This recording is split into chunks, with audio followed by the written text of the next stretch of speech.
இன்று நவீனமடைந்த இந்த உலகில் கூட இன்னும் விடை தெரியாத பல மர்மங்கள் இருந்து கொண்டுதான் இருக்கிறது. அப்படிப்பட்ட 5 மர்ம கோவில்களை பற்றி இந்த காணொளியில் பார்ப்போம். வீரபத்ரா கோவில் கிபி 1530ஆம் ஆண்டில் ஆந்திராவில் உள்ள அனந்தபூரில் கட்டப்பட்ட கோவில்தான் வீரபத்ரா கோவில். இக்கோவிலில் சுமார் 70 மாபெரும் தூண்கள் உள்ளன. அவற்றில் ஒரு தூண் மட்டும் தரையை தொடாமல் அந்தரத்தில் தொங்கிக் கொண்டிருக்கிறது. சுமார் 70 அடி உயரம் கொண்ட இந்த மாபெரும் தூணை எந்த சக்தி தாங்கி பிடித்துக் கொண்டிருக்கிறது என்பது இன்றளவும் மர்மமாகவே உள்ளது.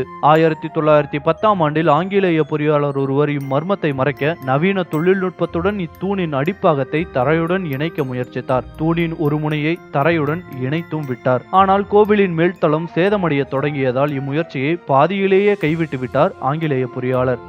மேலும் இக்கோவிலில் 3 அடி நீளம் கொண்ட மாபெரும் கால்தடம் ஒன்று இருப்பதும் குறிப்பிடத்தக்கது. கோனார்க் சூரிய கோவில் கிபி 1255ஆம் ஆண்டில் கட்டப்பட்ட சூரிய கோவிலானது ஒரிசாவில் உள்ள கோனார்க் என்னும் இடத்தில் அமைந்துள்ளது. இக்கோவிலானது சுமார் 24 சக்கரம் கொண்ட தேரினை 7 குதிரைகள் இழுத்துச் செல்வது போன்ற அமைப்புடைய ஒரு அடித்தளத்தின் மீது பிரம்மாண்டமாக வடிவமைக்கப்பட்டுள்ளது.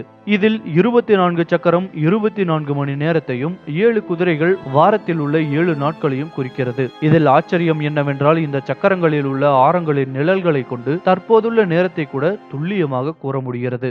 சுமார் 800 வருடங்களுக்கு முன்பு அமைக்கப்பட்ட இக்கோவிலின் சக்கரம் இன்றைய நேரத்தை துல்லியமாக காட்டுவது எப்படி என்பது இன்னும் மர்மமாகவே உள்ளது.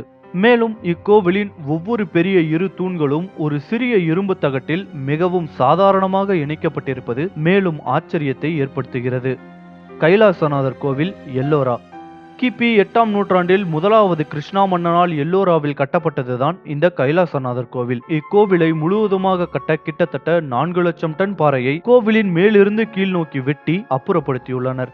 ஆனால் 18 வருடங்களிலேயே கட்டி முடிக்கப்பட்ட இக்கோவிலில் இருந்த மொத்த தொழிலாளர்களும் ஒரு நாளைக்கு 12 மணி நேரமும் இடைவேளையின்றி பாறைகளை வெட்டி எடுத்திருந்தாலும் ஒரு நாளைக்கு கிட்டத்தட்ட 60 to 65 டன் என்ற வீதத்தில், அதாவது ஒரு மணி நேரத்திற்கு சுமார் 5 டன் பாறைகளை தொடர்ந்து வெட்டி அப்புறப்படுத்தி இருந்தால் மட்டுமே இது சாத்தியமாகி இருக்க முடியும். இது இன்று இருக்கும் நவீன தொழில்நுட்பங்களை பயன்படுத்தினால் கூட சாத்தியமில்லாத நிலையில் சுமார் 1200 ஆண்டுகளுக்கு முன் வாழ்ந்தவர்கள் சாதாரண உளி மற்றும் சுத்தியை கொண்டு வெறும் 18 வருடங்களில் எவ்வாறு இக்கோவிலை உருவாக்கினார்கள் என்பதும் மர்மமாகவே உள்ளது.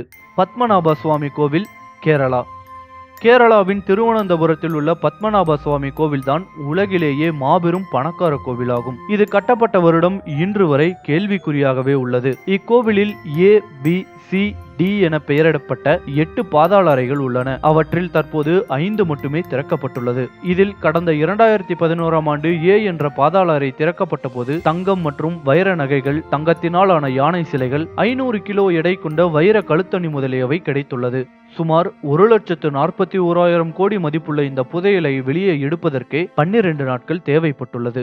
இக்கோவிலின் மாபெரும் மர்மம் என்னவென்றால் இன்று வரை திறக்கப்படாத B எனும் 7வது பாதாள அறைதான். இவ்வறையின் கதவுகள் முற்றிலும் இரும்பினாலும் மேற்புறத்தில் 2 நாகப்பாம்பின் சிலையுடனும் எளிதில் திறக்க முடியாதபடி பாதுகாப்பாக அமைக்கப்பட்டுள்ளது. இந்த அறையினுள் என்ன இருக்கிறது என்பது இன்னும் மர்மமாகவே உள்ளது. பிரகதீஸ்வரர் ஆலயம் தஞ்சாவூர் கிபி 10ஆம் நூற்றாண்டில் மாமன்னர் முதலாம் ராஜராஜ சோழனால் தஞ்சையில் கட்டப்பட்ட பெரிய கோவில்தான் உலகின் அடுத்த மர்மத்தை சுமந்து நிற்கிறது. 216 அடி உயரம் கொண்ட தஞ்சை பெரிய கோவிலை கட்ட சுமார் 1,30,000 டன் கிரானைட் கற்களை பயன்படுத்தியுள்ளனர். ஆனால் இக்கோவிலை சுற்றி 70 கிலோமீட்டர் வரை கிரானைட் கற்களே இல்லை என்பது குறிப்பிடத்தக்கது. இதைவிட ஆச்சரியம் என்னவென்றால் இக்கோவிலின் முதன்மை கோபுரத்தின் மீது அமைந்துள்ள கோபுர கவசமானது 81,000 கிலோ எடையுள்ள ஒரே கல்லினால் ஆனது. சுமார் 1000 வருடங்களுக்கு முன்பு எந்த தொழில்நுட்பமும் இல்லாத அக்காலகட்டத்தில் வெறும் யானைகளை மட்டும் கொண்டு எப்படி இவ்வளவு பிரம்மாண்ட எடையுள்ள கல்லை 216 அடி உயரத்தில் பொருத்த முடிந்தது என்பது இன்றளவும் மர்மமாகவே உள்ளது. இந்த வீடியோ உங்களுக்கு பிடிச்சிருந்தா லைக், கமெண்ட் அண்ட் ஷேர் பண்ணுங்க. மறக்காம கோலிவுட் டாக் சேனலுக்கு சப்ஸ்கிரைப் பண்ணுங்க.